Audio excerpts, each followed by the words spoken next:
Aduh, ini mesti latihan terus nih supaya nggak kalah ini nanti kalau mau Kak Yo, mau lomba lagi. lagi ngapain Kak? Ya, ini tadi latihan ceritanya. Oh alah. Supaya menang terus kalau lomba di kantor. Loh, sebentar, ini jam berapa?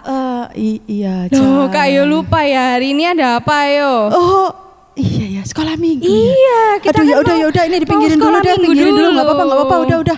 Yuk. Nanti ya latihannya aduh, lagi. sorry lupa. Nah, udah deh. Yuk kita mau siap-siap kalau gitu. Aduh, sorry.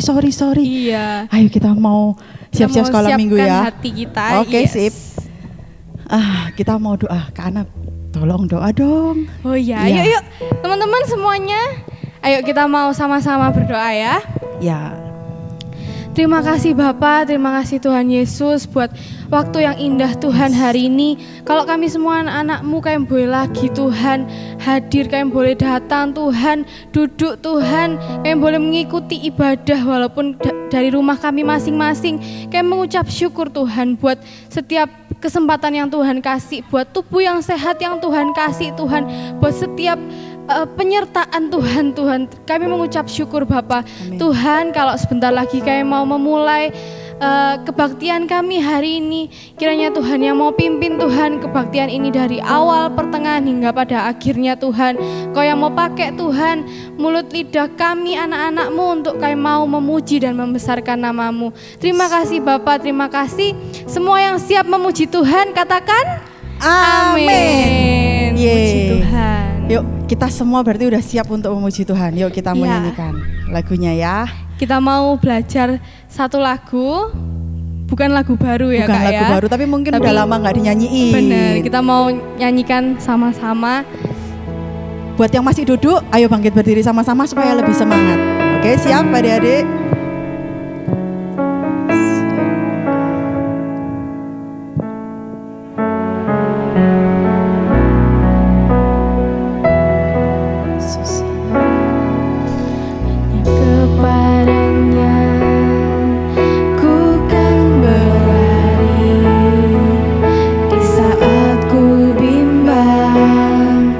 Dalam hidupku yang aku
ibadah di rumah?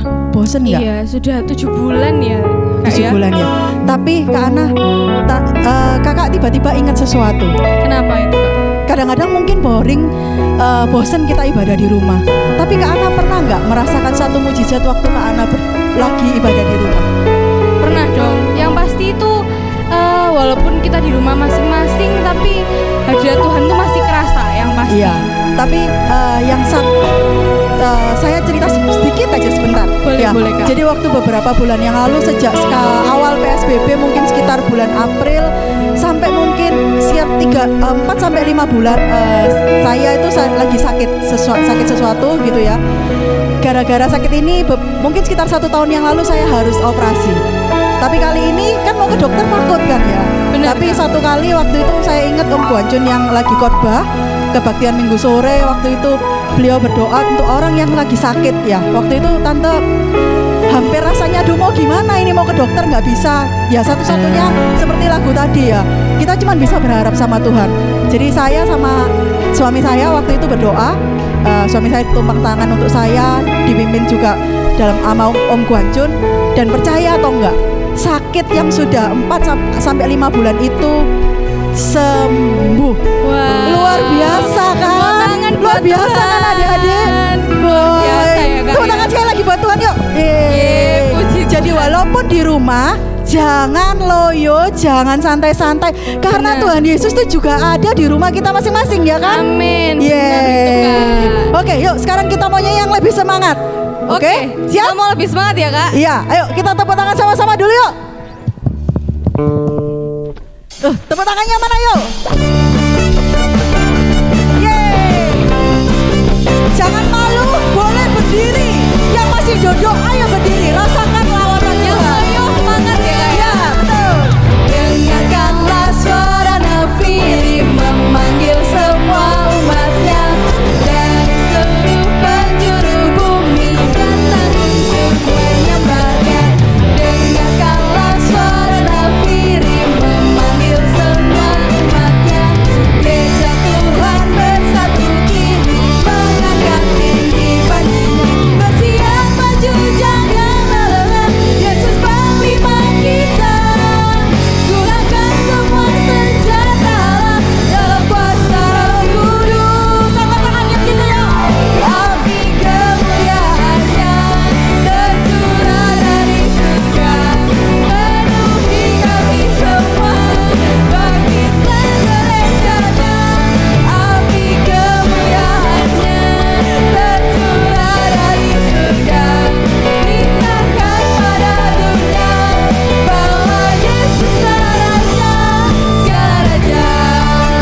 Coba dari tadi kita nggak kompak ya, Kak? Ya, Coba kita mau kompakin dulu ya. gak gampang ternyata ya. Iya. Makanya itu perlunya ada panglima yang memimpin kita di depan. Benar. Ya. Coba kita mulai lagi ya. Oke, kita mau dari kanan dulu Kak atau kiri dulu? Dari kanan dulu. Oke, boleh. sip, kanan dulu. Oke. Api Kemuliaannya tercurah dari surga, penuhi kami semua. Bangkitlah gerejanya. Api kemuliaannya tercurah dari surga, beritakan pada dunia bahwa Yesuslah Raja. Api kemuliaannya tercurah dari surga, penuhi kami semua. Bangkitlah gerejanya. Api kemuliaannya tercurah dari surga, beritakan pada dunia bahwa Yesuslah Raja segala raja.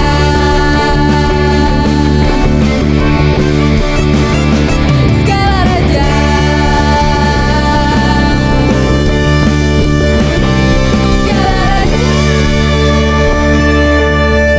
Masih semangat? Puji Tuhan, walaupun udah mulai panas ya, Kak, Iya, ya. panas. Udah mulai semangat Yes, artinya. yes, yes. Oke. Tapi kita masih mau lebih semangat lagi buat Oke, Tuhan. siap. Amin. Ya, amin. Yuk kita mau serukan, kita mau tinggikan nama Tuhan. Amin. Nama Tuhan kita siapa? Yesus. Lebih keras lagi siapa? Yesus. 1, 2, 3, Yesus. Oke.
yang membatasi. Iya. Adik-adik jangan susah hati, masih ada sesuatu yang luar biasa lewat firman Tuhan. Benar. Ya, yuk kita mau siapin lagu hati kita nyanyikan satu lagu terakhir buat anak-anak Tuhan yang mungkin saat ini udah mulai loyo, udah mulai bosan dengan segala hal. Yuk ingat sama Tuhan ya. Mungkin kita sudah lakukan semua hal tapi kok rasanya masih begini-begini saja. Berdoa lebih kencang, berdoa lebih semangat bahwa dan percaya bahwa Tuhan itu dengar doa setiap kita. Amin. Ya. Kita menyanyikan lagu ini supaya kita ingat, supaya kita nggak gampang menyerah. Kita memang boleh berusaha, tapi semuanya kembalikan kita semua pada Tuhan. Benar. Dalam segala perkara Tuhan punya rencana yang lebih besar dari semua.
Bapak. Tuhan, sebentar kami akan mendengar sedikit renungan firman-Mu ya Bapak. Berfirmanlah Bapak yang baik. Tuhan, nasihati kami, jadikan tanah hati kami adalah tanah yang subur Tuhan, sehingga setiap benih firman Tuhan yang ditaburkan dapat tumbuh dan berbuah-buah di dalam tanah hati setiap kami anak-anak-Mu ya Bapak. Tuhan Yesus, kami siap menerima setiap firman Tuhan yang akan disampaikan. Dalam nama Tuhan Yesus kami berdoa dan mengucap syukur. Amin.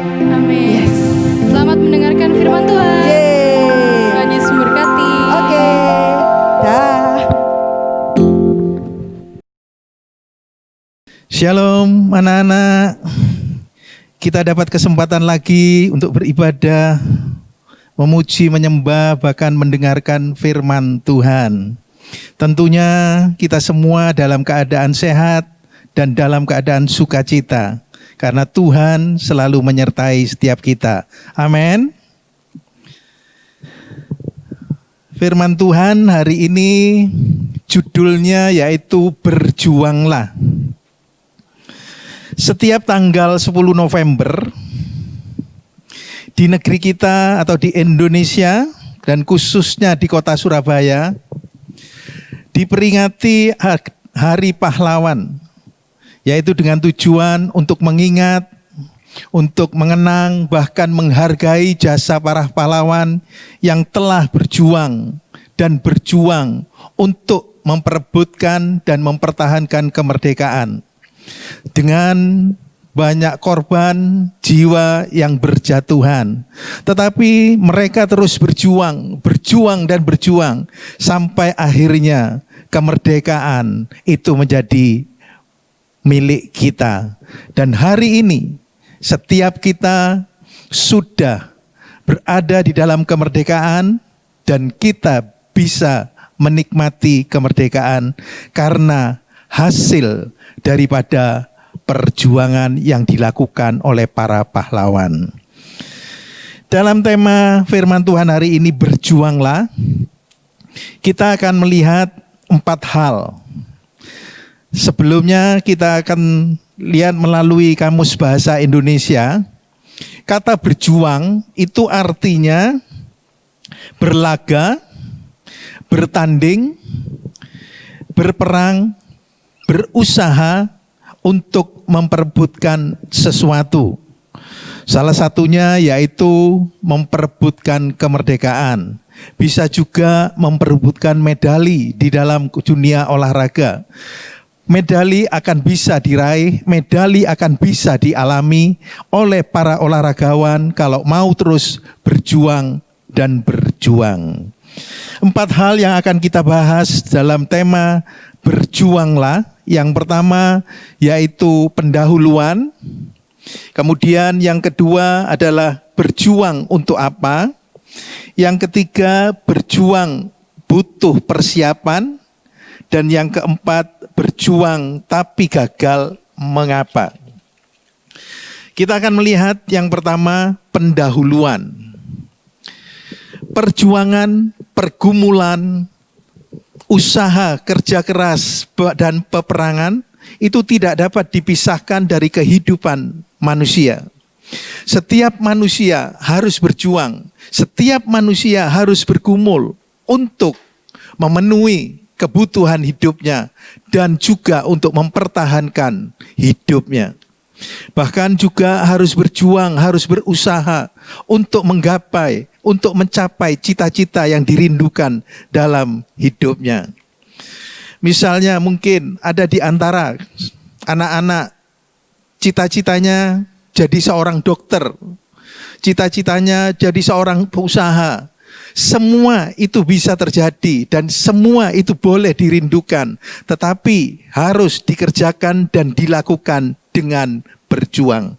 Dan perjuangan yang dikerjakan, perjuangan yang harus kita lakukan, yang perjuangan yang harus anak-anak kerjakan untuk mencapai cita-cita, itu tidak boleh lekas putus asa, tidak boleh lekas menyerah, tidak boleh gampang lelah atau saat menghadapi masalah, saat menghadapi kesulitan, saat menghadapi penderitaan, dan juga dalam tekanan dalam kehidupan ini.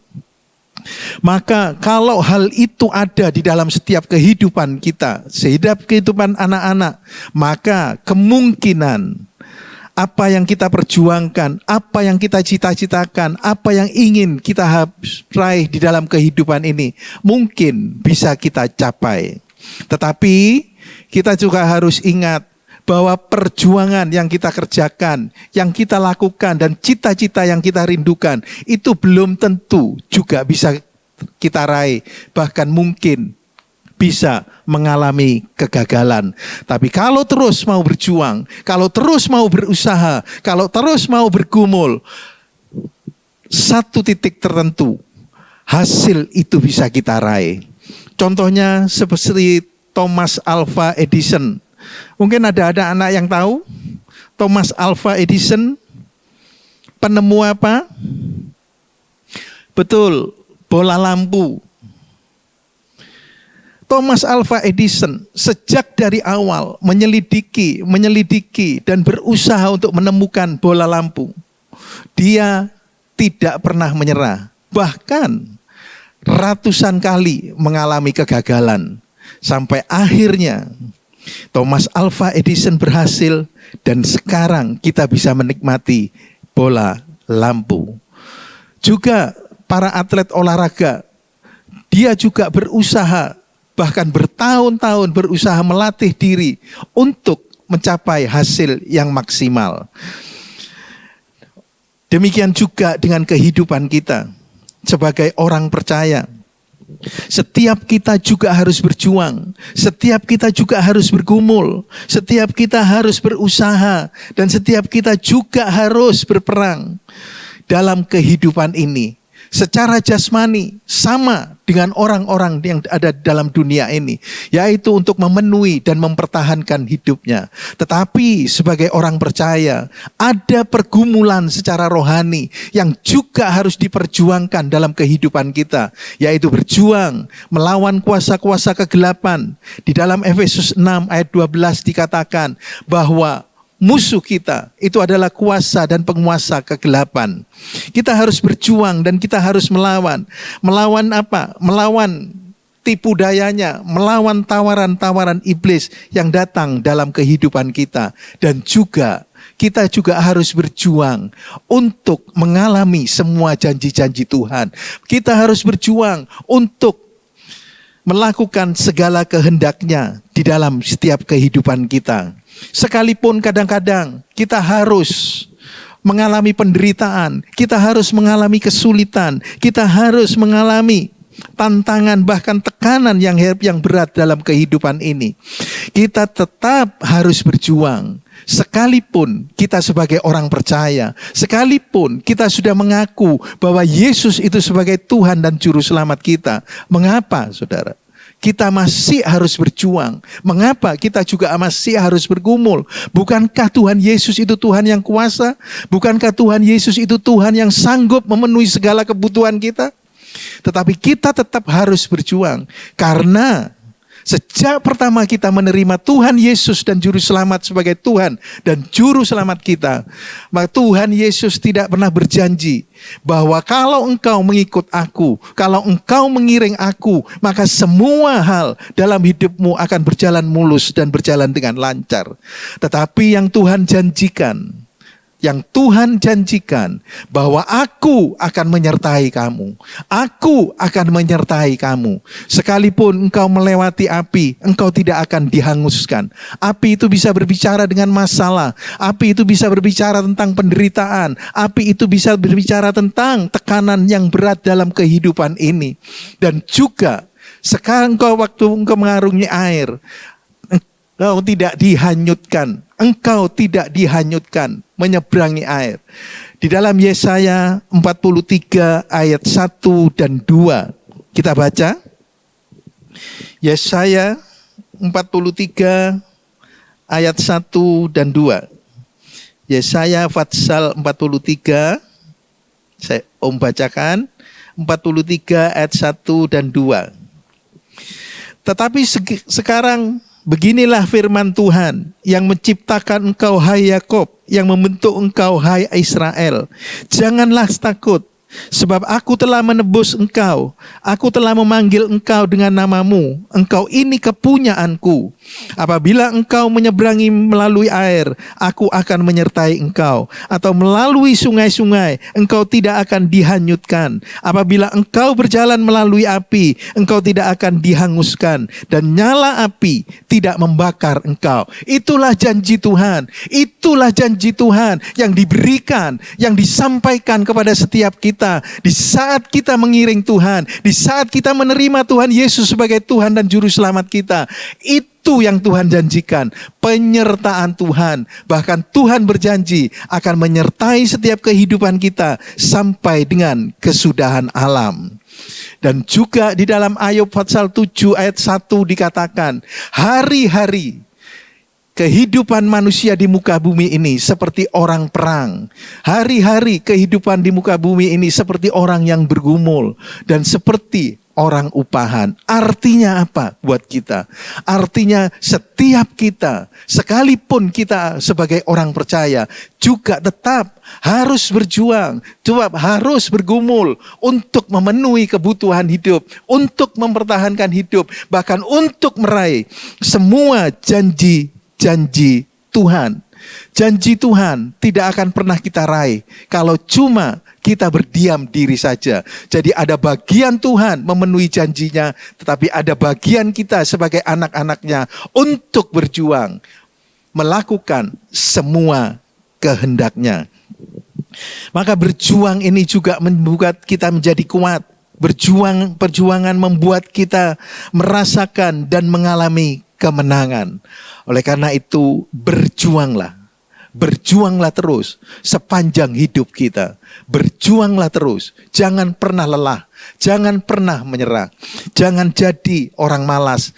Bukan kehendak Tuhan. Sebagai anak-anak Tuhan, kita menjadi anak-anak yang malas. Sebab itu Tuhan berkata di dalam Amsal 6 ayat yang ke-6, belajarlah kepada semut, hai pemalas. Kita harus menjadi orang-orang percaya, anak-anak Tuhan yang rajin. Tidak boleh, tidak diperkenankan menjadi anak yang malas. Sebagai murid-murid sekolah, kita harus belajar, kita harus mempersiapkan diri, kita harus mendisiplinkan waktu kita untuk mengerjakan apa yang menjadi tugas kita di sekolah. Maka itu juga disebut sebagai perjuangan, yaitu untuk mendapatkan hasil yang baik dan memuliakan nama Tuhan. Kita akan melihat masuk di dalam poin yang kedua. Berjuang untuk apa? Berjuang untuk apa? Pada saat kita berjuang, setiap kita harus tahu apa yang ingin kita capai. Karena ini sangat menentukan dan penting untuk keberhasilan dan membangkitkan semangat kita. Kita harus tahu apa yang harus kita capai, yang ingin kita capai, yang menjadi target dan tujuan dari perjuangan kita. Sebab kalau kita tahu tujuan dan kita tahu target yang ingin kita capai, maka dalam hidup kita akan ada pengharapan, ada timbul pengharapan. Dan pengharapan itu merupakan semangat di dalam hidup kita. Dan kita akan terus berjuang, sampai berhasil. Baik secara jasmani, untuk masa depan, untuk gelar mungkin, untuk kemajuan dalam hidup, itu boleh kita kerjakan dan lakukan, dan itu harus, tidak boleh malas. Juga secara rohani, yaitu untuk mengalami semua janji Tuhan. Tuhan sudah berjanji begitu banyak dan begitu limpah.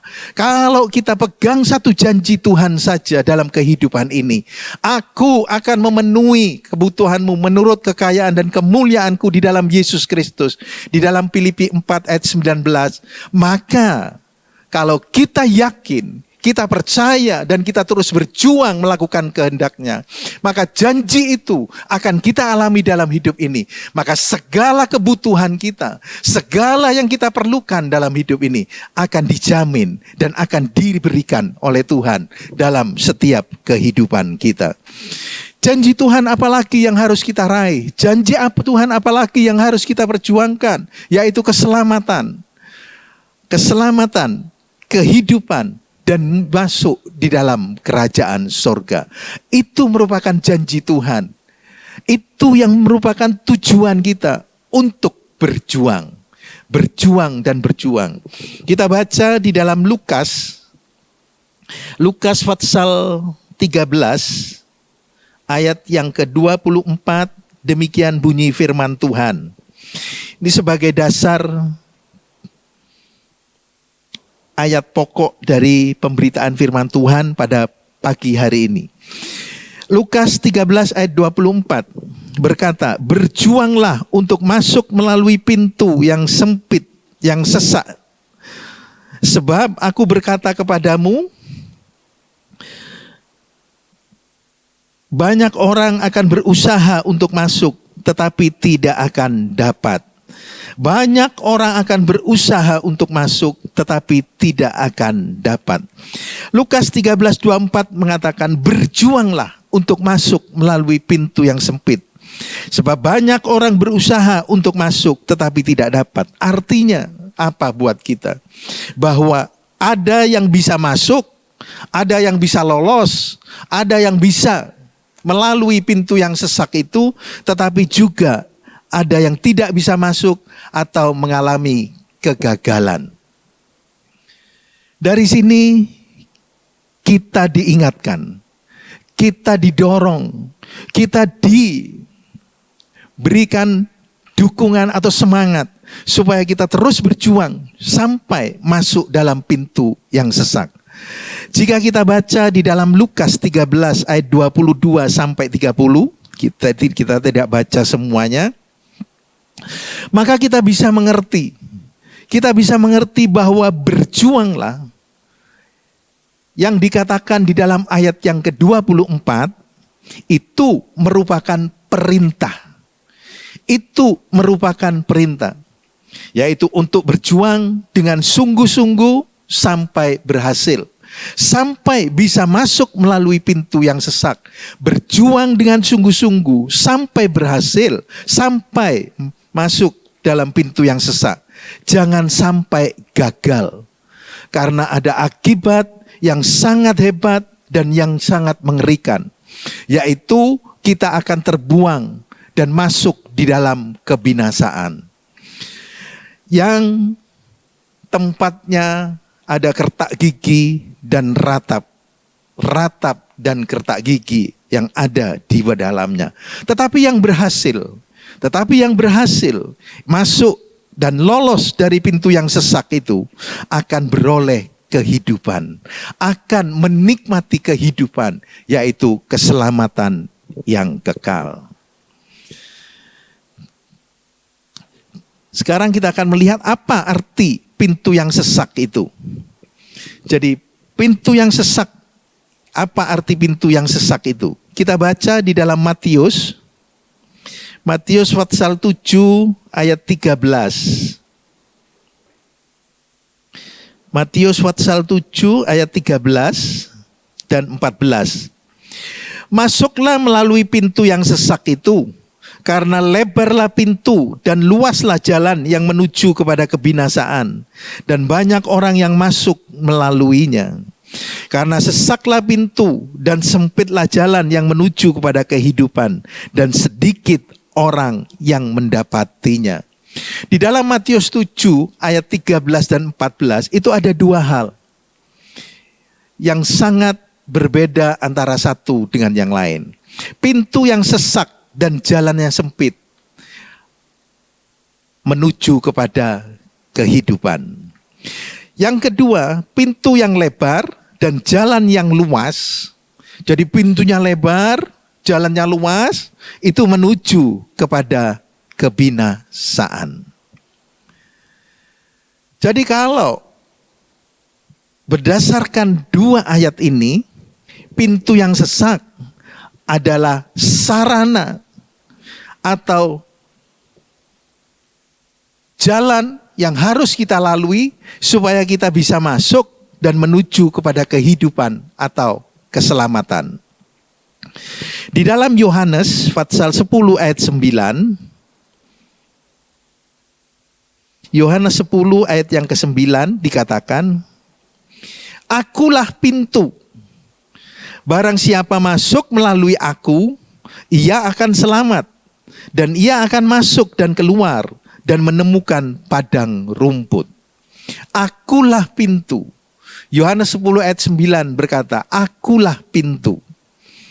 Kemudian Yohanes 14 ayat yang ke-6 berkata, Yohanes 14 ayat yang ke-6 berkata, kata Yesus kepadanya, akulah jalan dan kebenaran dan hidup. Tidak ada seorang pun yang datang kepada Bapa kalau tidak melalui aku. Akulah jalan, kebenaran dan hidup. Yesus itu adalah jalan, kebenaran dan hidup. Yesus adalah jalan atau pintu yang menuju kepada kehidupan dan keselamatan. Jadi yang dimaksudkan dengan pintu yang sesak itu adalah Yesus sebagai jalan, kebenaran dan kehidupan. Oleh karena itu, keselamatan, kehidupan yang kekal di dalam kerajaan sorga itu menjadi hal yang utama, yang harus kita perjuangkan, yang harus kita usahakan, yang harus kita gumulkan dalam hidup ini. Dengan segenap hati, bahkan dengan bayar harga berapapun harganya. Kita harus berusaha sehingga bisa masuk dalam pintu yang sesak itu melalui Yesus. Om percaya anak-anak semua saat ini adalah anak-anak, orang-orang percaya yang sudah mengaku Yesus sebagai Tuhan dan Juru Selamat. Berarti anak-anak sudah ada di dalam Yesus. Anak-anak sudah melalui Yesus. Percayalah dan setialah terus, maka kehidupan dan keselamatan itu akan menjadi bagian dalam kehidupanmu. Kita harus berani bayar harga. Harga yang harus kita bayar, apa yang harus kita bayar? Apa harus kita bayar dengan uang untuk mendapatkan keselamatan? Bukan dengan uang, bukan dengan kekayaan, bukan dengan harta. Tetapi harga yang harus kita bayar dan kita bayarkan kepada Tuhan, yaitu melalui kehidupan kita. Melalui kehidupanmu, berikan hidupmu, serahkan hidupmu, berikan hatimu untuk Yesus. Maka keselamatan itu akan menjadi bagianmu. Di dalam Matius 16 ayat 26 dikatakan, apa gunanya dapat seisi dunia ini, tetapi jiwa kita selamat? Apa gunanya? Adalah hal yang sangat kontras kalau kita bandingkan dengan kehidupan yang ada di dalam dunia ini. Semua orang berlomba-lomba, berusaha, bahkan menghabiskan seluruh waktunya, perhatiannya, konsentrasinya, hanya untuk mengejar perkara-perkara dunia ini yang fana. Sehingga kadang-kadang sampai lupa untuk memikirkan, untuk merenungkan perkara-perkara yang kekal. Padahal perkara yang kekal itu yang membawa kita kepada kehidupan. Perkara yang kekal itu yang akan membawa kita kepada keselamatan. Dan kita hidup bersama dengan Tuhan dalam kerajaan sorga. Oleh sebab itu anak-anak yang dikasihi Tuhan, dan juga mungkin saudara-saudara, perjuangkan terus. Berjuanglah terus untuk mencapai, untuk mendapatkan keselamatan dan kehidupan yang kekal dalam kerajaan sorga melalui pintu yang sesak itu, yaitu melalui Yesus yang sudah engkau terima, yang sudah engkau percayai, yang sudah engkau yakini bahwa Yesus itu Tuhan, gembalamu, Allahmu, dan gunung batu serta keselamatanmu. Kita akan lihat sekarang dalam poin yang ketiga. Berjuang itu membutuhkan persiapan. Poin yang ketiga, berjuang membutuhkan persiapan.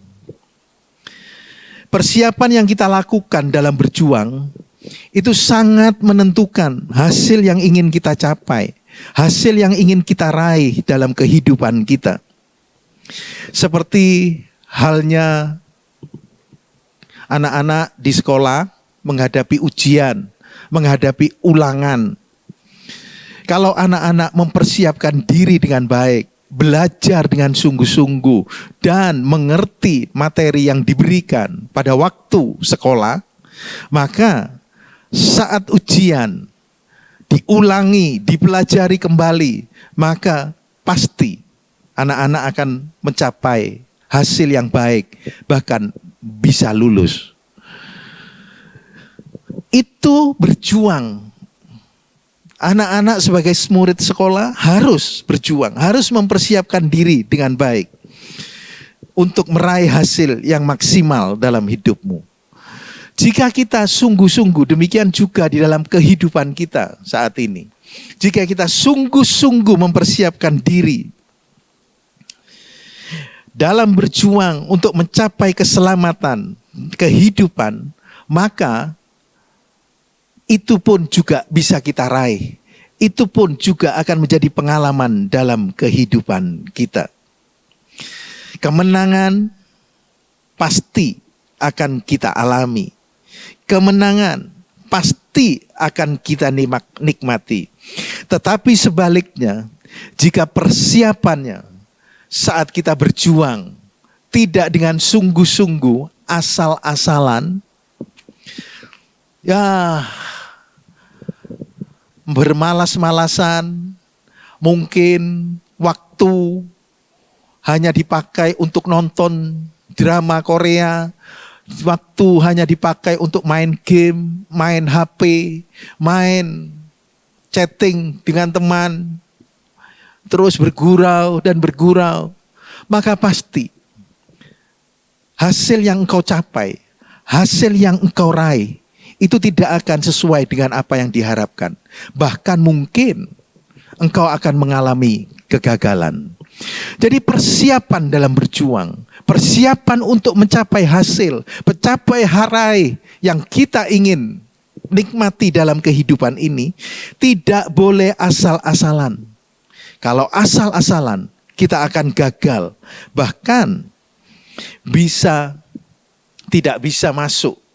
Kalau kita kembalikan kepada topik kita, pintu yang sesak, kita tidak akan bisa masuk dalam pintu yang sesak.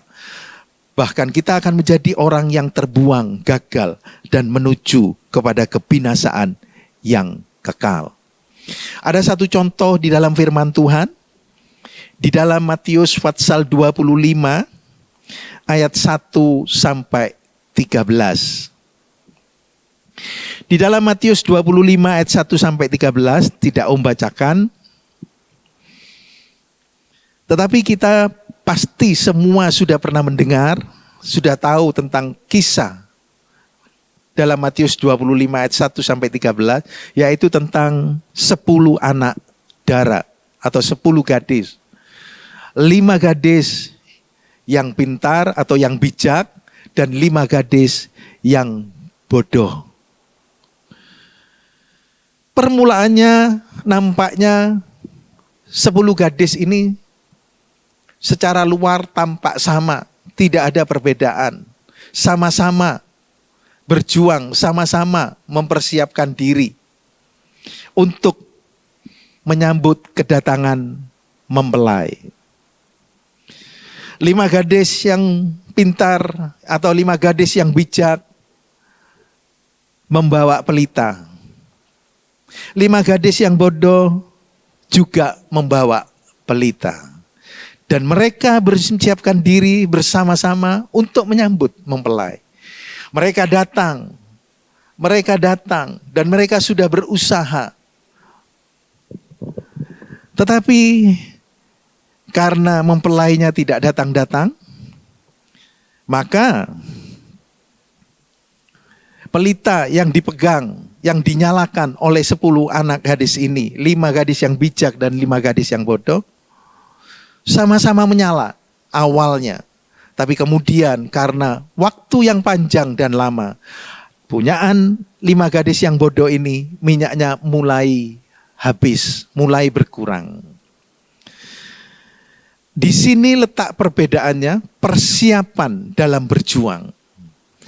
5 gadis yang bijak, selain membawa pelita yang menyala dan berisi minyak, 5 gadis yang bijak punya persediaan minyak.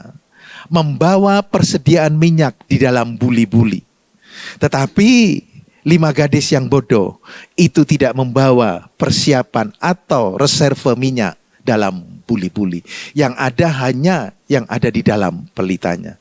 Sampai waktunya pelitanya mulai mau padam. Dan kemudian dia minta kepada yang bijak. Terus yang bijak berkata, ini mungkin tidak cukup untuk kita. Saya mempersiapkan ini hanya untuk diri sendiri dan kami bersama. Kemudian yang bijak, mungkin kamu bisa membeli di orang yang jual minyak. Yang bodoh pergi beli minyak, ternyata mempelai datang. Kemudian mempelai datang dan masuk ke dalam pintu. Sesudah mempelai masuk, pintu itu ditutup. 5 gadis yang bodoh datang. Pintu sudah tertutup. Dia mulai ketok-ketok pintu, berteriak-teriak. Ternyata dari dalam, aku tidak mengenal engkau. Pintu tetap tidak buka dan tertutup. Sehingga 5 gadis yang bodoh ini tidak bisa masuk melalui pintu itu. Di sini kita bisa melihat satu perbedaan yang sangat nyata, satu bukti yang sangat menentukan, yaitu kalau persiapan dalam berjuang tidak dipersiapkan dengan sungguh-sungguh, maka akan mengalami kegagalan. Tetapi kalau dengan sungguh-sungguh, maka akan mengalami keberhasilan. Seperti 5 gadis yang bijak. Om harapkan anak-anak dan saudara-saudara semua, persiapkan dirimu dalam berjuang. Persiapkan dirimu dalam berjuang dengan sungguh-sungguh dan dengan segenap hati. Jangan main-main. Karena ada hasil yang akan kita raih. Ada hasil yang akan kita nikmati dalam kehidupan ini. Persiapan yang harus kita lakukan dalam berjuang. Persiapan apa yang harus kita lakukan dalam berjuang? Ada 4B. Supaya gampang mengingat. Supaya gampang diingat dalam kehidupan kita.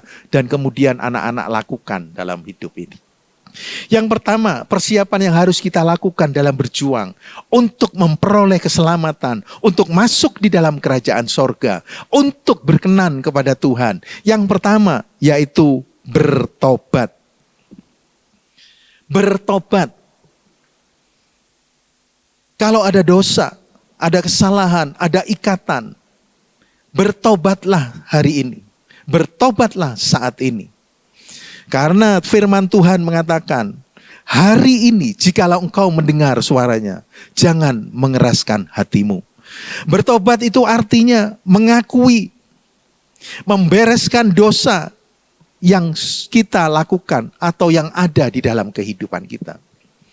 Saya tidak tahu kehidupan anak-anak di rumah, kehidupan anak-anak secara pribadi masing-masing.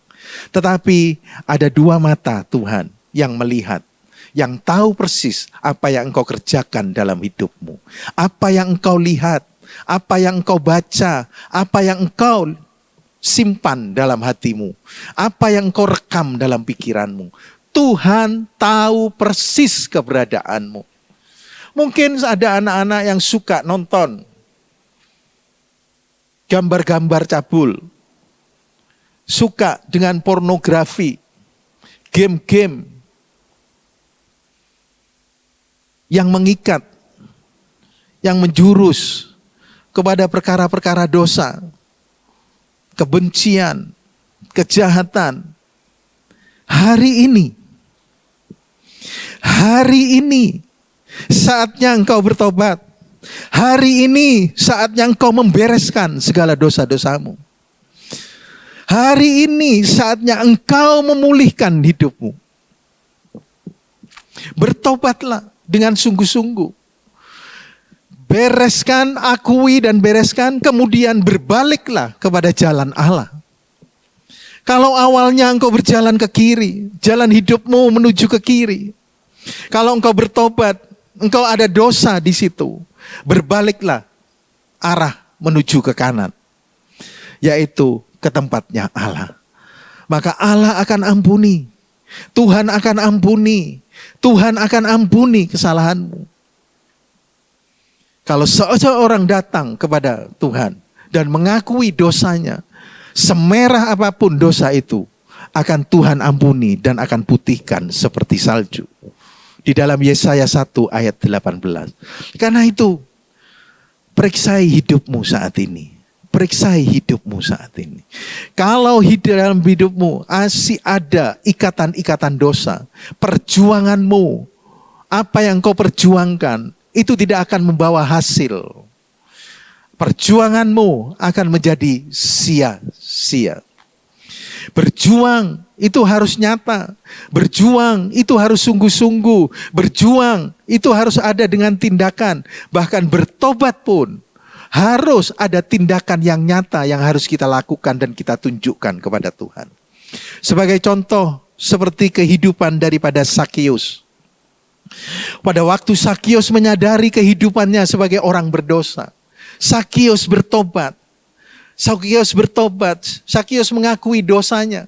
Kemudian Sakius menyatakan tindakan dalam hidupnya, yaitu dia mengaku di hadapan Tuhan. Dan dia berkata, kalau aku sudah menyakiti engkau dalam dosa, berdosa kepadamu, maka aku akan mengembalikannya 4 kali ganda.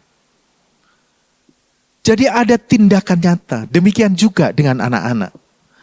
Kalau engkau bertobat, kalau engkau mau mengakui dosamu, dosa dalam hidupmu, dalam pikiranmu, dalam angan-anganmu, percabulan, perzinahan, pornografi, ataupun melihat gambar-gambar porno, bahkan juga mungkin berani kepada orang tua tidak hormat. Hari ini bertobatlah. Bertobatlah. Maka keselamatan itu akan menjadi bagian dalam kehidupanmu. Yang kedua, apa yang harus kita persiapkan? Yang kedua, yaitu berdiri di pihak Allah. Di dalam Roma 8 ayat 31 dikatakan, Roma 8 ayat 31, sebab itu apakah yang akan kita katakan tentang semuanya itu? Jika Allah di pihak kita, siapa yang akan melawan kita? Di dalam kehidupan ini hanya ada 2 kubu atau 2 pihak, yaitu pihak Allah dan pihak iblis. Pilihan ada di tanganmu. Pilihan dan keputusan engkau yang menentukan. Kalau engkau mau berdiri di pihak Allah, maka engkau akan berkemenangan. Bahkan lebih dari penang. Bahkan juga hidupmu akan diwarnai dengan pawai kemenangan. Kemana-mana engkau berada, kemana-mana engkau pergi, kemenangan demi kemenangan itu akan menjadi bagian hidupmu. Kemenangan atas dosa, kemenangan atas keinginan-keinginan yang tidak benar, itu akan menjadi bagian hidupmu. Tapi kalau engkau ada di pihak iblis, di pihak yang satu, maka engkau akan mengalami kekalahan dan kehancuran.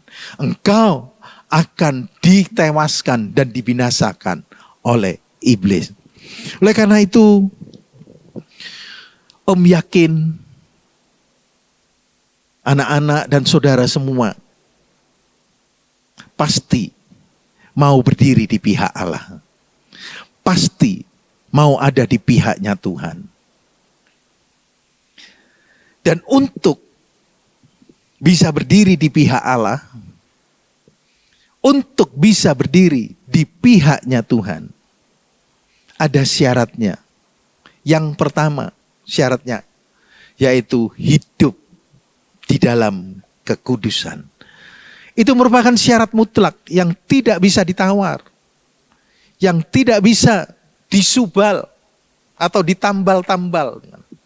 Nah, anak harus hidup dalam kekudusan, mulai dari pikiran, angan-angan, mata, mulut, Kita harus jaga semuanya dalam kekudusan. Di dalam 1 Petrus 1 ayat 16 itu dikatakan, hendaklah kamu kudus karena aku kudus. Kemudian yang kedua, untuk bisa berdiri di pihak Allah, yaitu hidup di dalam kebenaran. Hidup dalam kekudusan, kemudian hidup di dalam kebenaran. Di dalam Yohanes 17 ayat 17 dikatakan, firman-Ku adalah kebenaran. Kalau anak-anak mau hidup di pihak Allah, hidup dalam kebenaran, berarti anak-anak harus hidup, berjalan berdasarkan kebenaran-kebenaran firman. Apa yang dikatakan oleh firman, itu kerjakan dan lakukan. Tetapi yang tidak boleh oleh kata firman, jangan pernah dikerjakan dan dilakukan dalam hidupmu.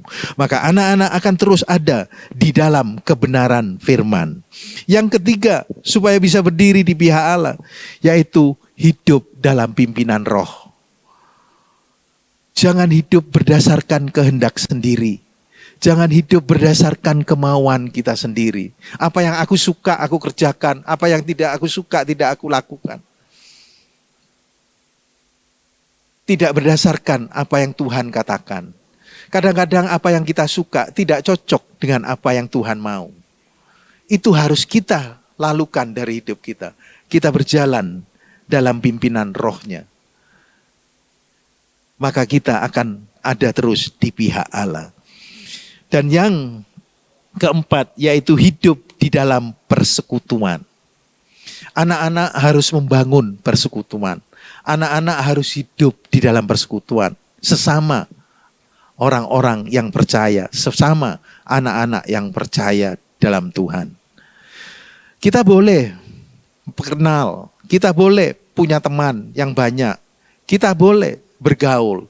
Tetapi anak-anak harus hati-hati. Pergaulan yang jahat itu merusakkan kelakuan yang baik. Ada banyak contoh dalam kehidupan ini. Anak-anak yang awalnya baik, anak-anak awalnya taat, anak-anak yang awalnya sangat menurut kepada orang tuanya, anak-anak yang awalnya punya tanggung jawab dalam sekolahnya, tiba-tiba berubah menjadi anak yang nakal, menjadi anak yang bandel, anak yang suka berontak. Kenapa? Karena pergaulannya jahat. Kita harus memilih, kita harus menentukan yang baik dan yang jahat. Kalau yang baik, kita boleh bergaul. Khususnya kepada orang-orang yang ada, anak-anak yang suka sesama, anak-anak dalam Tuhan. Maka itu akan membentuk satu persekutuan yang manis, persekutuan yang kuat. Dan itu akan menjadi benteng dalam hidupmu. Di dalam Imamat pasal 26 ayat yang ke-8. Kalau 5 orang bersekutu, itu mengalahkan 100. 100 orang bersekutu, itu mengalahkan 10.000. Di dalam persekutuan, ada kekuatan yang dahsyat. Di dalam persekutuan, itu ada pelipat gandaan kuasa. Oleh karena itu, kita harus membangun juga hidup dalam persekutuan. Yang ketiga, persiapan apa yang harus kita lakukan dalam berjuang. Yang ketiga yaitu bersandar kepada Allah. Di dalam Mazmur pasal 20 ayat yang ke-8, Mazmur 20 ayat yang ke-8, orang ini memegahkan kereta dan orang itu memegahkan kuda. Tetapi kita bermegah dalam nama Tuhan Allah kita. Dan di dalam Amsal 3 ayat yang ke-5 dikatakan, jangan bersandar kepada akalmu. Tempat kita bersandar, tempat kita berlindung, tempat kita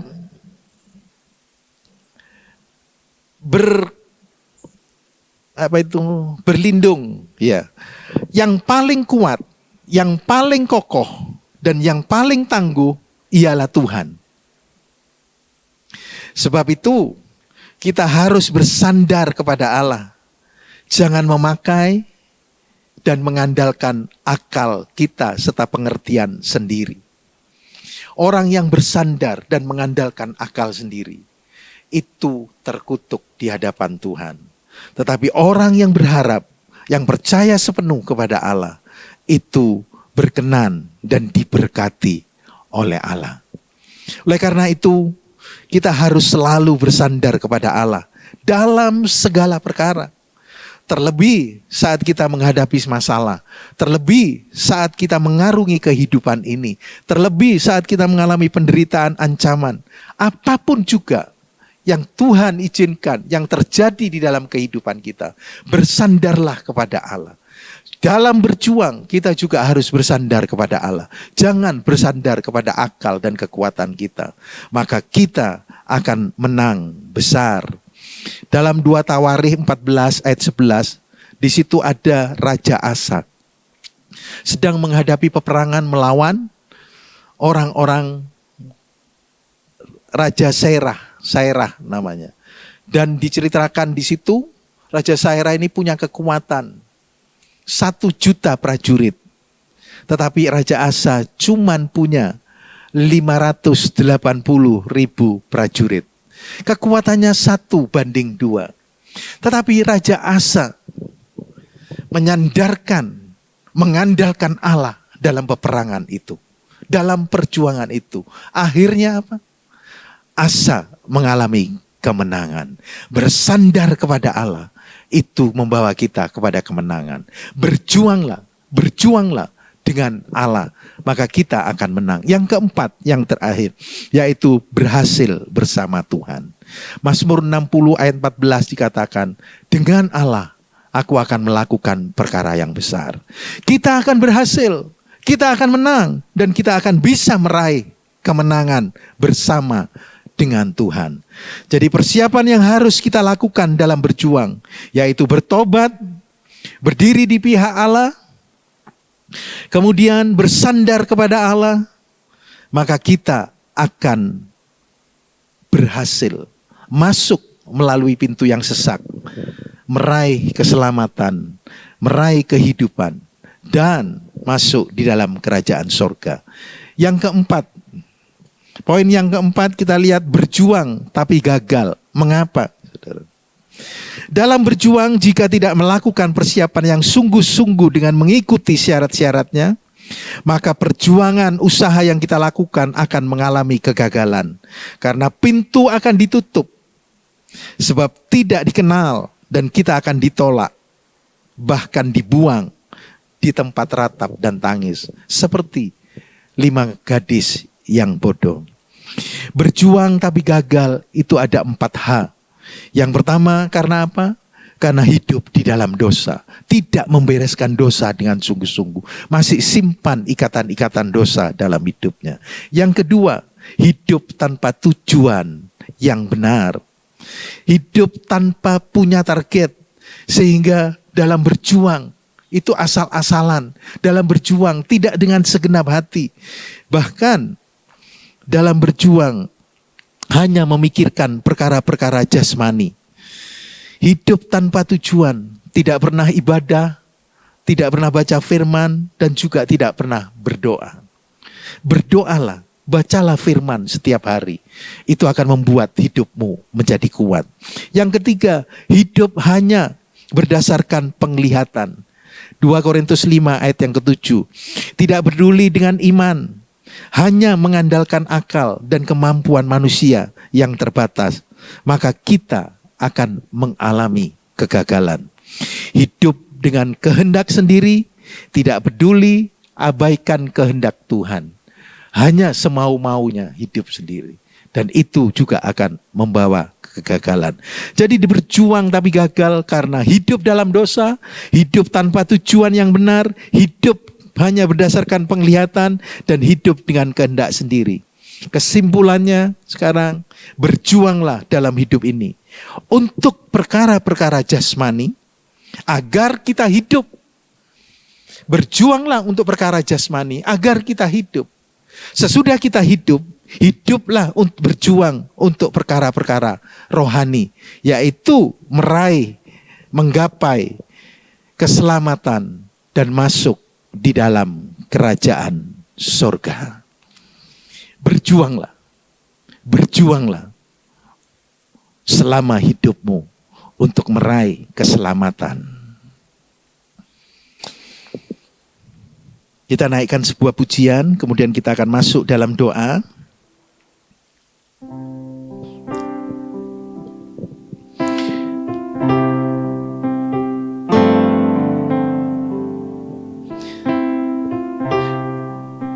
Jalan yang selamat,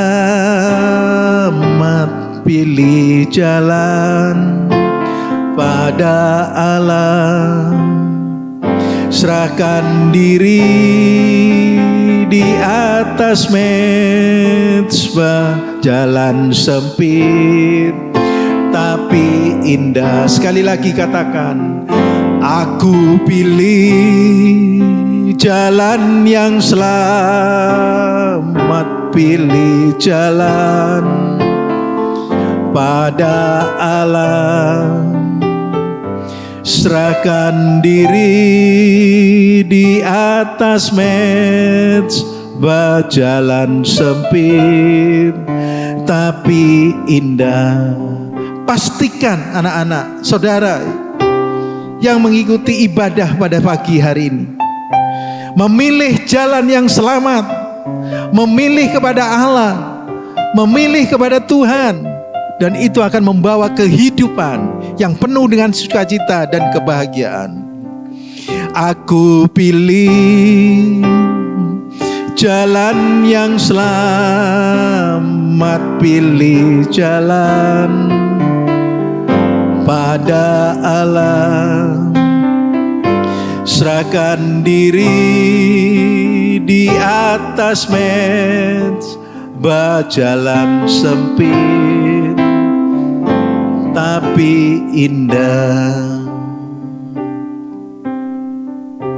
Sebelum berdoa, ingin setiap anak-anak yang mengikuti ibadah ini memulai memeriksai hidupmu masing-masing. Adakah ikatan-ikatan dosa yang menghantui, yang mengikat hidupmu? Mungkin percabulan, mungkin ikatan-ikatan gambar-gambar porno, kekurang ajaran, pemberontakan kepada orang tua, bahkan mungkin kebencian, dendam, tidak mau mengampuni satu dengan yang lain. Hari ini saatnya engkau bertobat. Hari ini saatnya engkau mengaku di hadapan Tuhan dan membereskan dosamu.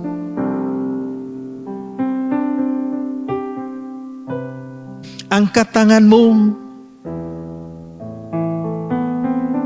dan mengakulah di hadapan Tuhan. Nyatakan kepada Tuhan bahwa aku hari ini Tuhan mau bertobat, supaya aku bisa berdiri ada di pihak-Mu Tuhan, supaya perjuanganku bisa mencapai hasil, yaitu masuk di dalam keselamatan yang kekal. Dalam nama Tuhan Yesus, segala ikatan-ikatan dosa yang mengikat, yang merantai kehidupan anak-anak, aku patahkan dalam nama Yesus dan aku bebaskan engkau. Terima kasih Tuhan. Tuhan, terima kasih buat kebenaran firman-Mu pada siang hari ini. Engkau membuat kami mengerti, Engkau menyadarkan setiap kami bahwa dalam kehidupan ini kami harus terus berjuang. Berjuang untuk melakukan kehendak-Mu, berjuang untuk merebut dan mengalami semua janji-janji-Mu.